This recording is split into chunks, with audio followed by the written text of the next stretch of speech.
నమస్తే. శ్రీమాత్రే నమః. శ్రీ గురుభ్యో నమః. తదుపరి రాశి కన్యా రాశి.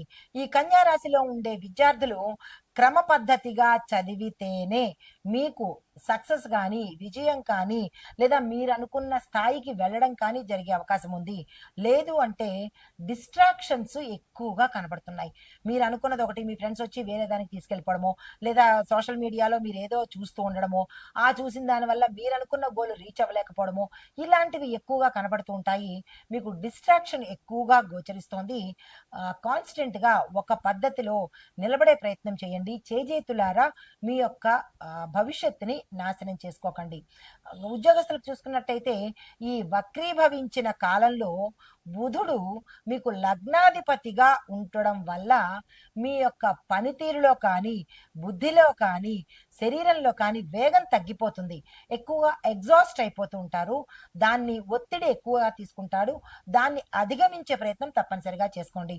వ్యాపారస్తులకు చూసుకున్నట్టయితే కనుక శ్రద్ధ తీసుకుని మీ లావాదేవీలు చేసినట్టయితే నష్టానికి దారి తీయకుండా ఉంటుంది. లేదు నెగ్లిజెన్స్ తోనో, లేదంటే ఏదో ఓవర్ కాన్ఫిడెన్స్ తోనో కనుక మీరు ఏ పని చేసినా అది నష్టాలు దారితీసే అవకాశము సుస్పష్టంగా కనబడుతోంది. అయితే ఆరోగ్యపరంగా చూసినట్టయితే కనుక తలనొప్పులు కనబడుతున్నాయి. జీర్ణ సంబంధిత సమస్యలు, ఆపరేషన్లు, రుగ్మతలు ఇలా అస్తవ్యస్తమైనవన్నీ కనబడుతున్నాయి. అనారోగ్య సూచనలు చాలా తీవ్రంగా ఉన్నాయి. జాగ్రత్తలు తీసుకోండి. కుటుంబపరంగా చూసినట్టయితే చిన్న చిన్న మాటలతోనే ఎక్కువగా వివాదాల్లోకి వెళ్ళడము, కుటుంబాలు విచ్ఛిన్నం అవ్వడము, దూరం అవ్వడము, ఇలాగా మనస్పర్ధలకు దారి తీయడము, ఇలాంటివన్నీ కనబడుతున్నాయి. ఈ 70 రోజులు చాలా జాగ్రత్తగా ఉండే ప్రయత్నం తప్పనిసరిగా చేసుకోండి. రాజకీయ నాయకులకు చూసినట్టయితే కనుక ప్రకటనలు ఇచ్చేటప్పుడు జాగ్రత్తగా ఇవ్వండి. ఏదో ఇష్టానుసారంగా ఇచ్చేసాము అయిపోయింది అని అనుకున్నట్టు కాదు. దాని యొక్క ఫలితము ఉత్తరోత్తర కనబడుతుంది. అయితే ఈ మార్పులు ఉన్న చోట మీకు ఎక్కువగా నష్టాలు జరిగే అవకాశం కనబడుతోంది. ప్రతి ఏరియాలోనూ మార్పులు జరుగుతున్నాయి కాబట్టి అప్రమత్తంగా జాగ్రత్తగా ఉండే ప్రయత్నం చేసుకోండి. అయితే మీకు చెప్పదగిన పరిహారాలు పిల్లల కోసము, చిన్న పిల్లలకి పుస్తకాలు పంచడం కానీ, మొక్కలు నాటడం కానీ, పచ్చగడ్డిని పశువులకు దానంగా ఇచ్చినట్టయితే చిన్న చిన్న అంటే చిన్న చిన్న అడ్డంకుల నుంచి తప్పించుకునే వాళ్ళు అవుతారు.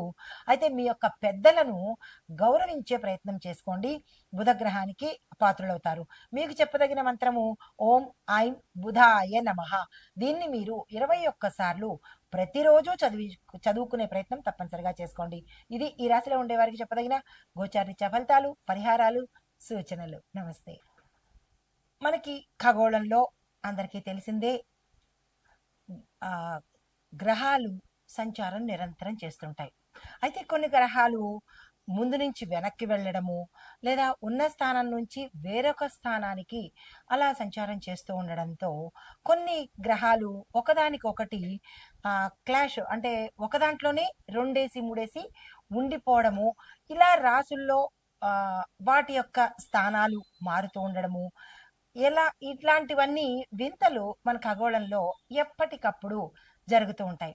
అయితే ఆ వింతలు, ఆ గ్రహ చలనాలు ద్వాదశ రాశుల వారికే కాకుండా, అంటే మనుషులకే కాకుండా, దేశ కాల మాన పరిస్థితులు, వాతావరణము, న్యాయ వ్యవస్థ, రక్షణ వ్యవస్థ, వ్యవసాయము, ఇలా ప్రతి ఒక్క అంశంలోనూ వాటి యొక్క ప్రభావాన్ని చూపిస్తూ ఉంటాయి. అయితే ఇప్పుడు మనకి మే నెలలో బుధుడు డబల్ సంచారము, అంటే డబల్ బొనాంజా లాంటిది అనమాట. అంటే గోచార రీత్యా ప్లస్ వక్రగతిలోను తనదైన సంచారాన్ని చేస్తూ ఉన్నాడు. అయితే ఈ సంచారము మే 10వ తారీఖు, అంటే ఇంకా రాబోయే కాలంలో ముందుగా మేషరాశి నుంచి తన సంచారాన్ని మొదలు పెడుతూ మే 10ని, అంటే మే 10కి ముందు నుంచి మేషంలోకి వస్తూ మే 10వ తారీఖు కల్లా ఏం చేస్తున్నాడు, మళ్ళా వెనక్కి వెళ్ళి తిరోగమనంలో మేషరాశిలోంచి రిట్రోగ్రేట్ అవుతున్నాడనమాట. అయితే ఈ రిట్రోగ్రేట్ అవ్వడం వల్ల 31వ తారీఖున ఇలా వెనక్కెళ్ళి ముందుకొచ్చి మళ్ళా వెనక్కెళ్ళి ముందుకొచ్చేటప్పటికి మనకి మే 31, అంటే ఈ నెల ఎండింగ్ వరకు వచ్చేసేటప్పటికి దాంతో పాటు మే 31 నుంచి మళ్ళీ ఎక్కడికి వెళ్తున్నాడు? జూన్ నెలలో వృషభ రాశిలోకి, అంటే ఈ మే నెలంతా ముందుకి వెనక్కి ముందుకి వెనక్కి తిరుగుతూ జూన్ మొదటి దగ్గరికి వచ్చేటప్పటికి వృషభ రాశిలోకి ప్రస్థానం చేస్తున్నాడు. అయితే ఈ ముందుకి వెనక్కి ముందుకి వెనక్కి తిరగడంలో తనదైన శైలిలో ఎలాంటి ఫలితాలు ఇస్తున్నాడు అంటే ఏ ఏ ఆ, ప్రభావితం అవుతున్నాయి? మన భారత పంచాంగం ప్రకారము బుధుడు వాణిజ్యం మీద ఎక్కువగా చూపిస్తున్నాడు. దీంతో పాటు కమ్యూనికేషను, చదువు, ట్రాన్స్పోర్టు, ఐటీ, మీడియా, డేటా, న్యాయ వ్యవస్థ, వ్యాపార లావాదేవీల మీద తనదైన బలమైన ప్రభావాన్ని చూపిస్తున్నాడు. అంటే ఈ రంగాలు చాలా ఎఫెక్ట్ అవ్వబోతున్నాయి. వెదర్ ఇట్ ఈస్ గుడ్, మంచిగాను, లేదా అంటే చెడుగాను ప్రభావాన్ని చూపించబోతున్నాడు. అయితే కొన్నిటి మీద మంచి ప్రభావాలు, మరికొన్నిటి మీద మిశ్రమ ప్రభావాలు చూపిస్తున్నాడు. అయితే దీన్ని మనము ఏ విభాగాల వారీగా నేను మీకు అందించబోతున్నాను. ఏ ఏ విభాగానికి ఎలాంటి ప్రభావాన్ని చూపిస్తున్నాడు, దానికి మనమేం చేసుకోవాలి అనే అంశాలలో ముందుగా ఎకానమీ అనగా నెంబర్ 1 మొదటిది ఆర్థిక రంగం మీద ఎలాంటి ప్రభావం చూపిస్తున్నాడంటే స్టాక్ మార్కెట్లు వాయిలటీ అవుతుంది, అంటే ఊగిసలాడటం, డోలాయమానంగా ఉంటూ ఉంటాయి. అంటే సరిగా ఉంటుందా ఉండదా అనిశ్చిత స్థితిలోకి ఈ స్టాక్ మార్కెట్లు వెళ్ళిపోతాయి. తర్వాత బులియన్ మార్కెట్లో వెండి బంగారంలో తేడాలు చాలా స్పష్టంగా కనిపిస్తాయి. తర్వాత కమ్యూనికేషను, ఐటీ రంగము, టెలికాం కంపెనీల్లో షేర్ల యొక్క విలువలు మారుతూ ఉంటాయి. గతంలో ఎక్కువగా ఉంటే ఇప్పుడు తగ్గడము, లేదంటే గతంలో తక్కువగా ఉంటే ఇప్పుడు పెరగడము, ఇలాంటి ఫ్లక్చుయేషన్స్, హెచ్చు తగ్గులు జరిగే అవకాశము మనకి ఈ అంశాల్లో కనబడుతోంది. అయితే ఎగుమతి దిగుమతి విషయాలలో చూసుకున్నట్టయితే, ఎక్స్పోర్ట్ ఇంపోర్ట్లో చూసుకున్నట్టయితే కనుక మళ్ళా ఒక్కసారి మనం వాటిని సమీక్షించుకోవాలి. మనం అంటే దేశం అన్నమాట.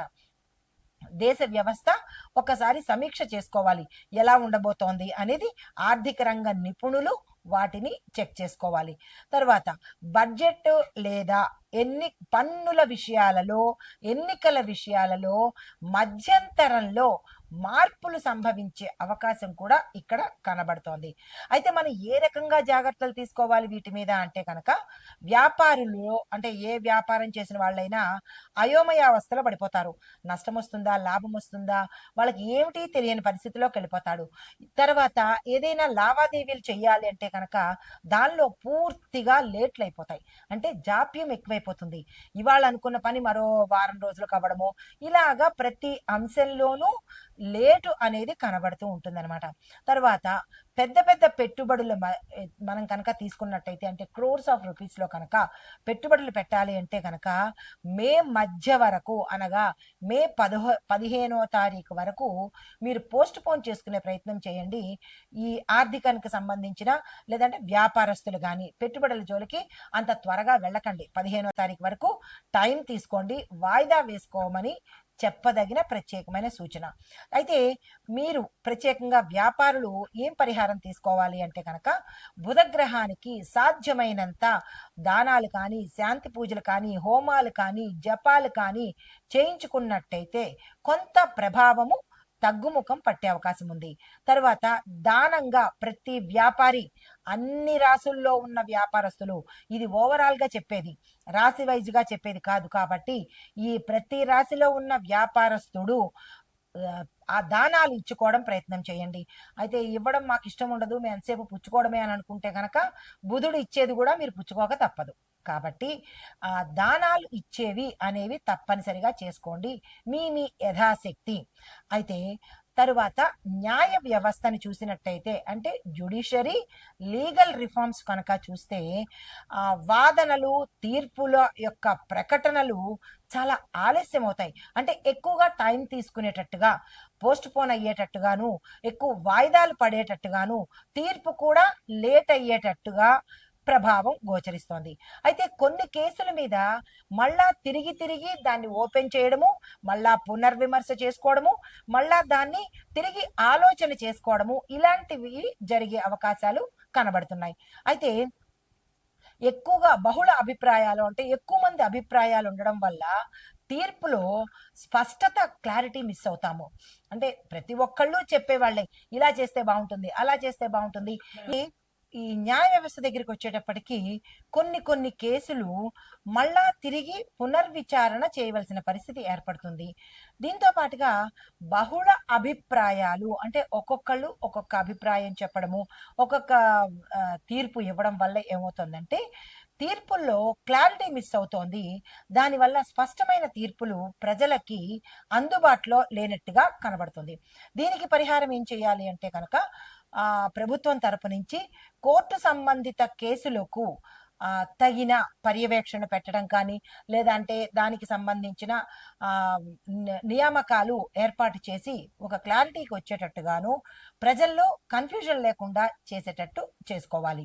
తర్వాత వాతావరణ పరిస్థితులు చూసుకున్నట్టయితే వెదర్ అండ్ న్యాచురల్ ఫోర్సెస్ కనుక చూస్తే దీని యొక్క ఫలితాలు ఎలా ఉంటున్నాయంటే క్లైమేట్ చేంజెస్ డిబేట్ అంటే ఏం లేదు, క్లైమేట్ ఒక్కొక్కసారి హార్ష్ గాను, ఒక్కొక్కసారి స్లో గాను, ఒక్కొక్కసారి విపరీతమైన ఎండలు, ఒక్కొక్కసారి విపరీతమైన గాలులు, ఇలాగా ఏది మనకి కాన్స్టెంట్ గా తెలియని పరిస్థితి, ఏ క్షణాన ఎలాంటి వాతావరణం ఉంటుందో అనేటటువంటిది తెలియని పరిస్థితి. అయితే మే నెలాఖరుకు మాత్రము ఊహించినటువంటి వర్షాలు, సునామీలు, ఈదురుగాలులు, విపరీతమైన ఫోర్సుతో కూడినటువంటి ఈదురుగాలులు వచ్చే అవకాశము మే నెలాఖరులోకి వచ్చే అవకాశం ఉంది. అయితే దీనికి తగ్గ మనం జాగ్రత్తలు ఏం తీసుకోవాలి అంటే కనుక ట్రాన్స్పోర్ట్ డిపార్ట్మెంట్ వాళ్ళు ఎప్పటికప్పుడు వాళ్ళ ఎలక్ట్రిక్ పోల్స్ ని కానీ, వాళ్ళ తాలూకా ఎక్స్చేంజ్లు కానీ జాగ్రత్తగా పర్యవేక్షించుకోవాలి. కమ్యూనికేషన్ వ్యవస్థలో ఉండే వాళ్ళు కొన్ని అంటే జాగ్రత్తలు తీసుకొని అంటే అంతరాయం కలగనటువంటి జాగ్రత్తలు తప్పనిసరిగా ఈ సమయంలో ముందుగా తెలుస్తోంది కాబట్టి జాగ్రత్తలు తీసుకోండి. తర్వాత రక్షణ విభాగము, డిఫెన్స్ అండ్ ఇంటర్నల్ సెక్యూరిటీ, ఈ విభాగంలో బుధుడి యొక్క ఫలితాలు ఎలా ఉంటున్నాయంటే ఇంటెలిజెన్స్ మరియు కమ్యూనికేషన్ వ్యవస్థల్లో మనకి విపరీతమైన మార్పు చేర్పులు జరిగే అవకాశం ప్రస్ఫుటంగా కనబడుతోంది. అయితే సైబర్ బహిరంగ ప్రయోగాలు, డిజిటల్ దాడులు కూడా జరిగే అవకాశాలు కూడా కనబడుతోంది. ప్రతి ఒక్కళ్ళు మొబైల్ ఉన్న ప్రతి ఒక్కళ్ళు ఏదైనా లావాదేవీలు చేసుకోవాలన్నా, లేదా అంటే మాటలు మాట్లాడుకోవాలన్నా అప్రమత్తంగా ఉండాలి. ఎవరు కనిపెట్టరు కదా అంటే మన దగ్గరున్న ఈ ఒక్క మొబైల్ చాలు, అదే పెద్ద స్పై కెమెరా అన్నమాట. చాలా జాగ్రత్తగా, అప్రమత్తంగా మొబైల్ ఉన్న ప్రతి ఒక్కళ్ళు జాగ్రత్తగా ఉండవలసిందే ఈ సమయంలో. తర్వాత సరిహద్దుల మీద సమాచారము సమన్వయం పెరిగే అవకాశం ఉంది. అంటే ఎప్పటికప్పుడు ప్రజలకు బోర్డర్స్ లో ఏం జరుగుతోంది, ఎలా ఉంటుంది అనేది మనకి తెలిసే విధంగా ఉండబోతోంది. తర్వాత రాజకీయ వ్యవస్థ, పొలిటికల్ గా చూసుకున్నట్టయితే కనుక దీని ఫలితాలు మీడియా, సోషల్ మీడియా యొక్క హవా ఎక్కువగా పెరిగే అవకాశం కనబడుతోంది. రాజకీయ నేతల మధ్య మాటల యుద్ధాలు, పోరులు, తర్వాత అంతర్లీనంగా యుద్ధాలు జరగడము, కొట్లాటలు, తగాదాలు, ఇలా వాళ్ళ మధ్య వాళ్ళకి సయోధ్యత లేని దిశగా అలాంటివి ఇక్కడ ఈ సమయంలో గోచరిస్తోంది. అయితే మరి ఒకటి, ఎన్నికల ప్రచారాల్లో అపోహలు, వాగ్దానాల్లో అస్పష్టత. ఎప్పుడు ప్రచారం చేసేటప్పుడు ఒక క్లారిటీ ఉండదు, ఇది అని అది అని ఏవేవో చెప్పేయడం. దాని తర్వాత వాగ్దానాలు ఇచ్చేటప్పుడు కూడా అస్పష్టతగా ఉంటుంది. ఒక క్లారిటీ కానీ, పక్కా నమ్మకంగా కానీ, ఏది ఒక నిర్ణయం అనేది లేకుండా అస్తవ్యస్త ధోరణి కనబడుతోంది. మాటల తప్పులు ప్రచార మాధ్యమాల్లో చర్చలుగా జరిగే అవకాశం కనబడుతోంది. ఈ రాజకీయంలో ఉండే ప్రతి ఒక్కళ్ళు మాటను చాలా జాగ్రత్తగా చూసుకునే ప్రయత్నం చేసుకోండి. సామాజిక వ్యవస్థ చూసినట్టయితే, అంటే సొసైటీ అండ్ కల్చర్ చూసినట్టయితే, విద్యార్థులు, ఉపాధ్యాయుల మధ్య తగాదాలు, కొట్లాటలు జరుగుతోంది. ఆల్రెడీ ఆ ప్రభావం మనం సోషల్ మీడియాలో చూసేశాము. చెప్పులతో కొట్టడాలు, రాళ్లతో కొట్టడాలు ఇవన్నీ జరుగుతున్నాయి. ఇంకా ఎక్కువగా ఉధృతంగా జరిగే అవకాశము కనబడుతోంది. సోషల్ మీడియాలో సెన్సార్ నియంత్రణ చర్యలు తప్పనిసరిగా పాటించాలి. ఆ చర్యలు నియంత్రణలు లేకపోవడం వల్ల విచ్చలవిడితనం పెరిగిపోయి అకృత్యాలు, అఘాయిత్యాలు అంటే మీరు అంటే ఈ సోషల్ మీడియాల వల్ల కొంతమంది లేని నేరాలు చెయ్యాలి అని తెలుసుకోవడం ద్వారాను, కొంతమంది తెలియనివి నేర్చుకోవడం ద్వారాను, ఇలా జరుగుతోంది కదా మనం చేసినా తప్పులేదు అని ఇలాంటివన్నీ అకృత్యాలు జరిగే అవకాశము ఈ సమయంలో చాలా ఎక్కువగా కనబడుతోంది. ఈ మీడియా తరపు వాళ్ళు దీని మీద నియంత్రణ చేసినట్టయితే కొంత సాంఘిక అసాంఘిక పనులు అంటే సంఘంలో జరిగే అసాంఘిక పనులకు నియంత్రణ అనేది ఒక కట్టుబాటు అనేది ఏర్పడుతుంది. అయితే మత సంఘర్షణలకు, మాటల గందరగోళాలకు కారణమయ్యే అవకాశం కూడా ఈ సమయంలో చాలా ఎక్కువగా కనబడుతోంది. ప్రతి ఒక్క మనిషి ఏం చెప్పేదంటే ప్రతి ఒక్క మనిషి చాలా జాగ్రత్తగా అప్రమత్తంగా ఉండండి. మీకు మీరు ఉండండి, మాటలతో ఉండండి, మీ యొక్క మొబైల్తో కూడా జాగ్రత్తగా ఉండండి. దీనికి చెప్పదగిన పరిహారం ఏమీ లేదు. ఎవరికి వాళ్ళే ప్రత్యేకంగా జాగ్రత్తలు పాటించడమే ఇందుకు పరిహారము. అయితే ఈ మీడియాకు సంబంధించి ఈ సోషల్ మాధ్యమాలకు సంబంధించి ఎవరైతే అధినేతలు ఉంటారో వాళ్ళు కొంచెం కట్టడి చేస్తే ఇంత అకృత్యాలకు తావు లేకుండా ఉంటుంది. అయితే కమ్యూనికేషన్ ఐటీ మీడియా రంగాలు చూసుకున్నట్టయితే కనుక టెలికాం మరియు మీడియా రంగాల్లో పెద్ద పెద్ద మార్పులు చోటు చేసుకునే అవకాశం కనబడుతోంది. అంటే మనం ఊహించని చేంజెస్ రాబోతున్నాయి. కొత్త డేటా ప్రైవసీ చట్టాలు మనకి చర్చకు వస్తాయన్నమాట. గవర్నమెంట్ ఏదో పాలసీ పెడుతుంది, అది ప్రతి ఒక్కళ్ళు చర్చించుకుంటారు, అది కాదని అవునని ఇంకా ఇలాగా చర్చలు అనేది మొదలవుతూ ఉంటాయి. తర్వాత పెద్ద పెద్ద సంస్థల యొక్క డిజిటల్ ప్లాట్ఫామ్స్ అప్డేట్ అయిపోయి స్కాములకు గురి అయిపోవడము, ఆ సీక్రెట్ ఓపెన్ అయిపోవడం జరుగుతుంది. కాబట్టి మీరు ఏదైతే డేటాని పెద్ద పెద్ద సంస్థలు వాయిస్లో కానీ లేదా డేటాల్లో కానీ సేవ్ చేసుకున్నట్టయితే అవి కొంతవరకు ఉండొచ్చు. అవి కూడా తస్కరించబడే అవకాశాలు, ఈ స్కామర్లు కూడా ఎక్కువయ్యే అవకాశాలు కనబడుతోంది. ఇలాంటి వాటి కాకుండా ఇంకో కొత్తగా ప్రత్యామ్నాయంతో దాచుకునే ప్రయత్నాలు వెతుక్కోవాల్సింది. అయితే మొత్తంగా చూసినట్టయితే ఈ ఈ ఆయా రంగాలలో బుధుడు యొక్క పరిణామాలు చాలా తీవ్రంగా కనబడుతున్నాయి. అయితే ఇప్పుడు మనం ఇందాకటి వరకు పంచాంగం ప్రకారం చూసుకున్నాము. అయితే ఇప్పుడు ఖగోళ శాస్త్ర పరంగా చూసినట్టయితే బుధుడు సూర్యుడికి అత్యంత సమీపంలో ఉండే గ్రహము. అందువల్ల చాలా ఫాస్ట్గా మూవ్ అవుతూ ఉంటాడు. ఈ సమయంలో భూమి నుండి చూసినప్పుడు బుధుడు ముందుకు పోకుండా వెనక్కి మళ్ళేలాగా కనిపిస్తూ ఉంటాడు. దీన్నే మనం ఏమంటాము, వక్రగతి అని పిలుస్తూ ఉంటాము. అయితే దీని పరంగా మనకి ఎలా ఉండబోతోంది అంటే కనుక ఏప్రిల్ 19 నుంచి బుధుడు మేషరాశిలో ప్రవేశించేశాడు. అయితే ఈ ప్రవేశం వల్ల మళ్ళా తిరిగి వక్రమయ్యాడు. ఇందాక మనం అనుకున్నట్టుగా మీకు కన్ఫ్యూజన్ రావచ్చు, అందుకే ఇంత క్లారిటీగా తిరిగి చెప్తున్నాను. కన్ఫ్యూజన్ ఇందులో లేదు. మే 19 నుంచి ముందుకొచ్చాడు, మళ్ళా ఏప్రిల్ 19ని ముందుకొచ్చాడు, మళ్ళా మే 19కి వెనక్కి 10వ తారీఖుకి ముందుకు రావడము ఇలాంటివి జరుగుతున్నాయి. దీనిలో ఏమవుతోందంటే బుధుడు మీన రాశిలో అంటే క్షేత్ర సరిహద్దుల్లోకి వస్తాడు, అంటే సెంటర్ పాయింట్ గా వస్తాడు. ఈ వచ్చినప్పుడు బలహీనమైన స్థితిలో అంటే బలహీనంగా ఉంటాడు కాబట్టి ఇలాంటి విపరీతాలు చోటు చేసుకుంటున్నాయి. మళ్ళా మే 20 నుంచి తిరిగి యథాస్థితిలోకి వెళ్ళిపోతాడు, అంటే డైరెక్ట్ గా తన ప్రయాణాన్ని సాగించుకుంటూ ఉంటాడు.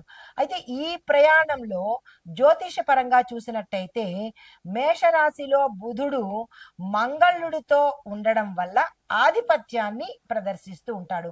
ఎప్పుడైతే బుధుడు ఆధిపత్యాన్ని ప్రదర్శించాడో అది శత్రుస్థానం కాబట్టి మంచి చెయ్యకుండా చెడుని ఎక్కువగా చేసేటట్టుగా చేస్తాడు.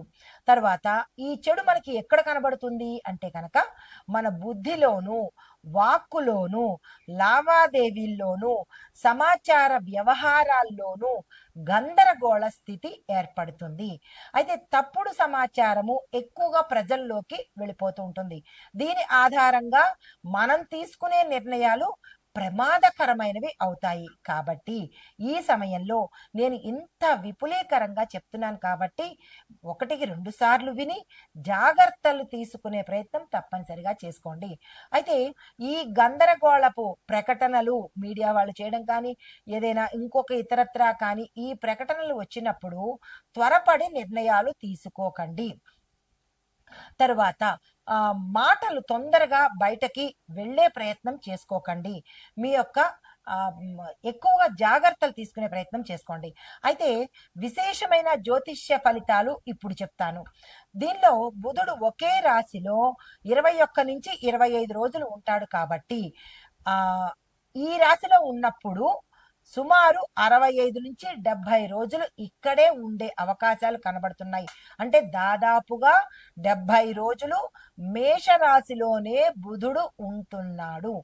ఈ బుధ ప్రభావము ఎలా ఉంటోంది అనేది ఇప్పుడు మనము మేషాది ద్వాదశ రాశుల వారికి ఎలా ఉండబోతోంది. ఇప్పటి వరకు మనము దేశకాలమాన పరిస్థితులు, ఏ సమయంలో బుధుడు ఉంటాడు, ఏ సమయంలో వెనక్కి వెళతాడు అనేది జ్యోతిష్య పరంగాను, పంచాంగ పరంగాను, ఖగోళ పరంగాను మీకు సవివరంగా అందజేశాను. నమస్తే. ఎంత వచ్చిందన్నా? ఓకే. ఇంకా మిగతావన్నీ చాలా తక్కువ ఉంటాయి.